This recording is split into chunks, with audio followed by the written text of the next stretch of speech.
ಸಂಘಟನಾ ಸಭೆಯಲ್ಲಿ ಗಲಾಟೆ ಆಗಿದೆ, ಸಣ್ಣ ಗಲಾಟೆ. ನಾನು ಇರ್ಲಿಲ್ಲ ಅವತ್ತು. ಆಕ್ಚುಲಿ ನಾನು ಕೊಡಗು ಹೋಗಿದ್ದೆ. ನಾನು ಪೊನ್ನಣ್ಣ ಅವ್ರ ಜೊತೆ ಕೊಡಗು ಹೋಗಿದ್ದೆ. ಆಮೇಲೆ ನನ್ಗೆ ಮೀಡಿಯಾ ಮುಖಾಂತರನೇ ಗೊತ್ತಾಯ್ತು. ಆಮೇಲೆ ಪೊಲೀಸರು ಹೇಳಿದ್ರು ಈ ತರ ಗಲಾಟೆ ಆಗಿದೆ ಅಂತ ಹೇಳಿ.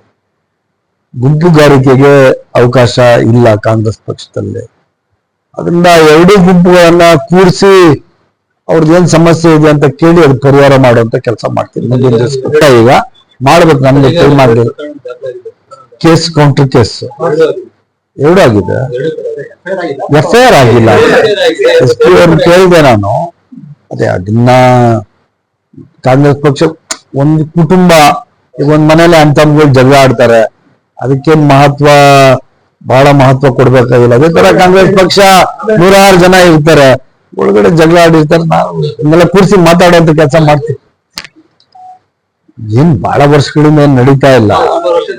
ಈಗ ಕೆಲವರಿಗೆ ಟಿಕೆಟ್ ಬೇಕಾಗಿತ್ತು, ಇನ್ ಕೆಲವರಿಗೆ ಬೇರೆ ಅಭ್ಯರ್ಥಿ ಬೇಕಾಗಿತ್ತು.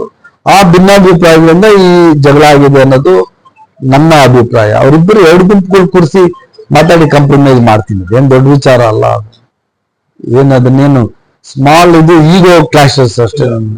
ಈಗೋ ಕ್ಲಾಶಸ್ ಆಗಿದೆ.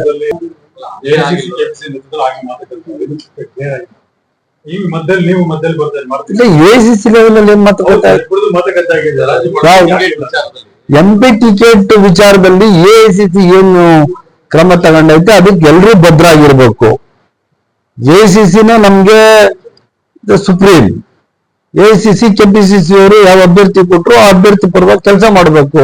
ಮಾಡಿದೀವಿ ಅದೇ ತರ. ಅದ್ರಲ್ಲಿ ಏನು ಭಿನ್ನಾಭಿಪ್ರಾಯ? ಅಭ್ಯರ್ಥಿ ಆಯ್ಕೆ ಬಗ್ಗೆ ಏನು ಭಿನ್ನಾಭಿಪ್ರಾಯ?